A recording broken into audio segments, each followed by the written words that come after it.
বোঝাবুঝি থেকে গাজায় 15 চিকিৎসককে গুলি করে হত্যা, তদন্ত প্রতিবেদন প্রকাশ ইসরায়েলের। গাজায় একদিনে 57 জনের মৃত্যু, সেনাদের আরও নৃশংস হওয়ার নির্দেশ নেতানিয়াহুর। যুদ্ধ বন্ধের দাবি জানিয়ে পিটিশনে প্রায় 1.5 লাখ ইসরায়েলির স্বাক্ষর। ফিলিস্তিনিদের প্রতি সংহতি জানিয়ে 26 এপ্রিল দেশজুড়ে ধর্মঘটের ডাক জামাতে ইসলামীর, ইসরায়েলি পণ্য বয়কটের আহ্বান। 30 দিনের পরিবর্তে মাত্র 30 ঘন্টায় যুদ্ধবিরতি পেলেন জেলেনস্কি। মার্কিন প্রেসিডেন্টকে খুশি রাখতেই পুতিনের সামরিক নমনীয়তা, বলছেন বিশ্লেষকরা। মার্কিন বিমান হামলায় ইয়েমেনে নিহত বেড়ে 12, আহত 30। লেবাননের সামরিক যানে বিস্ফোরণে 3 সেনার মৃত্যু। ট্রাম্প বিরোধী বিক্ষোভে আবারও উত্তাল যুক্তরাষ্ট্র, দেশজুড়ে অন্তত 400 জায়গায় কর্মসূচি, প্রেসিডেন্টকে হিটলার ও স্টালিনের সাথে তুলনা। গাজায় বর্বরতা আগ্রাসন চালিয়েই যাচ্ছে ইসরায়েলি বাহিনী। নৃশংস হামলায় আরও 57 ফিলিস্তিনি নিহত হয়েছে। আশ্রয় ক্যাম্পগুলো লক্ষ্য করে চলছে নির্বিচারে বোমাবর্ষণ। ভুল বোঝাবুঝি থেকে গাজায় 15 চিকিৎসককে হত্যার ঘটনা ঘটেছে বলে স্বীকার করেছে ইসরায়েল। রোববার ওই ঘটনার তদন্ত প্রতিবেদন প্রকাশ করে আইডিএফ। অসম্পূর্ণ ও ভুল প্রতিবেদন দেওয়ার সঙ্গে জড়িত একজনকে বরখাস্ত করা হয়েছে। এর মধ্যেও গাজা জুড়ে দখলদার বাহিনীর হামলা অব্যাহত আছে। একদিনে নিহত হয়েছেন অন্তত 32 ফিলিস্তিনি। গাজায় যুদ্ধ চালিয়ে যাওয়ার ঘোষণা নেতানিয়াহুর। গাজায় যুদ্ধ চালিয়ে যাওয়ার অঙ্গীকার করেছেন ইসরায়েলি প্রধানমন্ত্রী বেনিয়ামিন নেতানিয়াহু। হামাস যুদ্ধবিরতির প্রস্তাব প্রত্যাখ্যান করার পর এই ঘোষণা দিলেন তিনি। রোববার এক প্রতিবেদনে ইউএস সংবাদ মাধ্যম সিএনএন নিউজ এ তথ্য জানায়। প্রতিবেদনে বলা হয়, ইসরায়েলি সামরিক বাহিনীকে গাজায় হামলা জোরদারেরও নির্দেশ দিয়েছেন নেতানিয়াহু। শনিবার স্থানীয় সময় রাতে এক ভাষণে নেতানিয়াহু বলেছেন, যুদ্ধের জন্য যখন চরম মূল্য দিতে হচ্ছে, তখন ইসরায়েলের জয় না হওয়া পর্যন্ত আমাদের অস্তিত্ব রক্ষার জন্য লড়াই চালিয়ে যাওয়া ছাড়া আর কোনো উপায় নেই। স্থানীয় সময় শনিবার রাতে এক ভিডিও বার্তায় নেতানিয়াহু বলেন, ইসরায়েলের কাছে আর কোনো বিকল্প নেই এবং বিজয় অর্জন না করা পর্যন্ত আমাদের অস্তিত্বের জন্য লড়াই চালিয়ে যেতে হবে। সম্প্রতি হামাস কর্তৃক ইসরায়েলের যুদ্ধবিরতি প্রস্তাব প্রত্যাখ্যানের কথা উল্লেখ করে গাজায় বোমাবর্ষণ চালিয়ে যাওয়ার ঘোষণা দেন নেতানিয়াহু। তিনি বলেন, আমরা যদি এখন হামাসের দাবি মেনে নেই, তাহলে আমাদের সৈন্যরা, শহীদরা এবং আহত বীররা যে বিশাল অর্জন করেছেন তা একেবারে নষ্ট হয়ে যাবে। তিনি যুক্তি দেন যে হামাসকে গাজায় থাকতে দেয়া মানে ইউএস প্রেসিডেন্ট ট্রাম্পের গুরুত্বপূর্ণ ভিশন কখনোই বাস্তবায়িত হবে না। ট্রাম্প ফিলিস্তিনিদের গাজা থেকে অন্য দেশে সরিয়ে নিয়ে উপকূলীয় এই এলাকাকে মধ্যপ্রাচ্যের রিভিয়েরা হিসেবে পুনর্গঠনের আহ্বান জানিয়েছেন। বিবৃতিতে নেতানিয়াহু 20 লাখেরও বেশি ফিলিস্তিনির আবাসস্থল এই সংকীর্ণ ভূখণ্ডে আমেরিকার মালিকানার কথাও উল্লেখ করেছেন।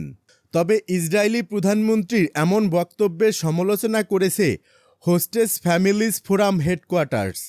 ফোরামটি বলেছে, অনেক কথা ও স্লোগান দিয়ে সহজ সত্যি ঢাকার চেষ্টা করা হবে। নেতানিয়াহুর বাস্তবে কোনো পরিকল্পনা নেই। এতে আশ্চর্যের কিছু নেই যে প্রশ্ন করার সময় দেওয়া হয়নি, না হলে তাকে মৌলিক প্রশ্নের উত্তর দিতে হতো। 59 জন জিম্মিকে তাৎক্ষণিকভাবে ফিরিয়ে আনার জন্য ইসরায়েল ঠিক কী করছে? মনে হয় না এই প্রশ্নের উত্তর প্রেসিডেন্টের কাছে রয়েছে, কারণ মানুষ মারা ছাড়া ইসরায়েল আর কিছুই দেখে না। এদিকে গাজা উপত্যকায় ইসরায়েলের বিমান হামলায় গত শুক্রবার স্থানীয় সময় ভোর থেকে রাত পর্যন্ত নিহত হয়েছেন অন্তত 64 জন। সেই সাথে আহত হয়েছেন আরও ব্যাপক সংখ্যক ফিলিস্তিনি। হামলায় হতাহত ফিলিস্তিনিদের মধ্যে বেশিরভাগই নারী ও শিশু। বর্তমানে গাজার দক্ষিণ অঞ্চলীয় শহর রাফার কাছে শৈবর ও তেল আস সুলতান এলাকায় ঘাঁটি গেড়েছে আইডিএফ। সূত্রের বরাতে জানা গেছে, এই দুই ঘাঁটি থেকেই পরিচালনা করা হয়েছে সর্বশেষ এই হামলা। জাতিসংঘের শরণার্থী বিষয়ক সংস্থা ইউএনআরডব্লিউ এর তথ্য অনুযায়ী গত এক মাসে নতুন করে বাস্তুচ্যুত হয়েছে 4,20,000 ফিলিস্তিনি।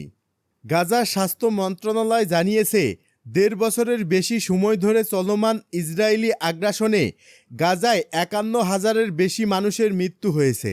গাজার সরকারি মিডিয়া অফিস বলছে, ইসরায়েলি এই সংখ্যা 61,700, তবে প্রকৃত সংখ্যা আরও বেশি হতে পারে, কারণ ধ্বংসস্তূপের নিচে চাপা পড়ে আছে আরও অনেকে। ইউক্রেনের ভূখণ্ড রাশিয়ার কাছে হস্তান্তর, শান্তির নামে আমেরিকার নয়া খেলা।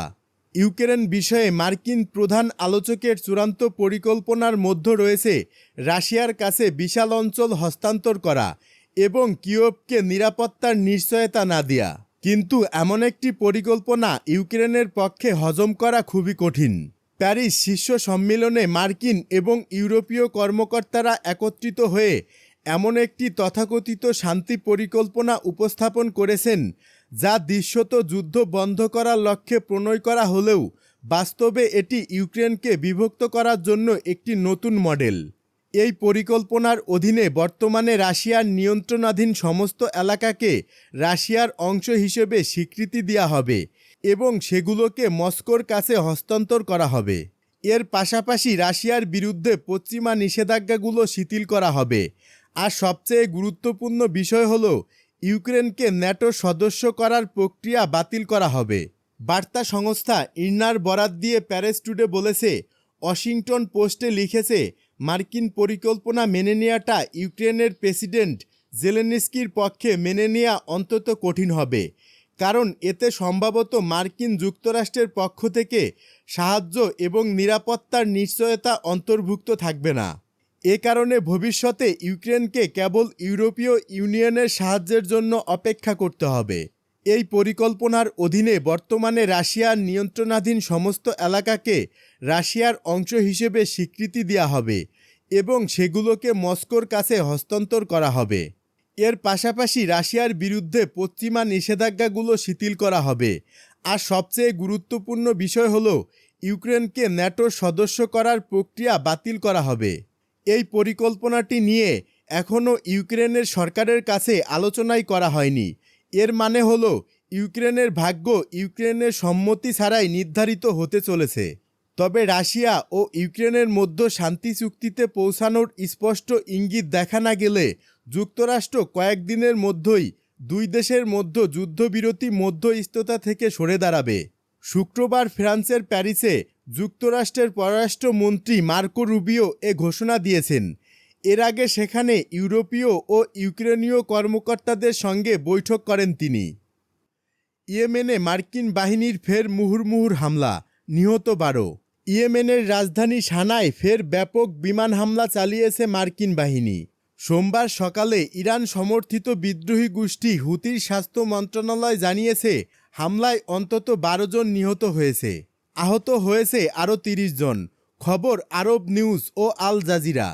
হুতি পরিচালিত সাবা নিউজ এজেন্সি মন্ত্রণালয়ের বরাত দিয়ে বলেছে, আমেরিকান শত্রুদের রাতভর হামলায় হতাহতের ঘটনা ঘটেছে। সানার ফারোয়া জেলার একটি আবাসিক জোন এবং একটি বাজারে এই হামলা হয়েছে। এছাড়া মারিব প্রদেশ, পশ্চিমে হুদেয়দা এবং উত্তরে হুতিদের ঘাঁটি সাদায়েদেও হামলা হয়েছে বলে প্রতিবেদনে বলা হয়েছে।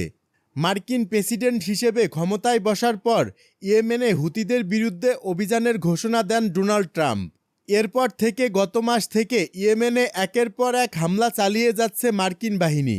এর আগে গত বৃহস্পতিবার ইয়েমেনের রাশা ইশা জ্বালানি বন্দরে ব্যাপক হামলা চালায় যুক্তরাষ্ট্র। এতে নিহত হয় 80 জন, আহত হয়েছে 150 জনের বেশি। জাতিসংঘের সেক্রেটারি জেনারেল শনিবার বলেছেন, মার্কিন হামলায় তিনি গভীরভাবে উদ্বিগ্ন। গাজায় ইসরায়েলি হামলায় আরও অন্তত 64 জন নিহত।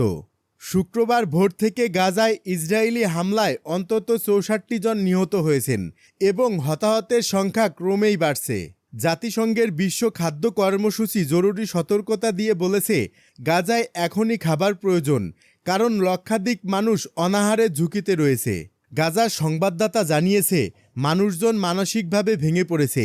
একদিকে ইসরায়েলি বোমাবর্ষণ, অন্যদিকে ইসরায়েলি অবরোধের কারণে সাহায্য পৌঁছাতে না পারায় তারা তাদের সন্তানদের খাবার দিতে পারছে না। গাজার স্বাস্থ্য মন্ত্রণালয় জানিয়েছে, গত 18 মাস ধরে চলা ইসরায়েলের যুদ্ধ শুরু হওয়ার পর থেকে এখন পর্যন্ত কমপক্ষে 51,065 ফিলিস্তিনি নিহত হয়েছেন এবং আহত হয়েছেন 1,16,505 জন।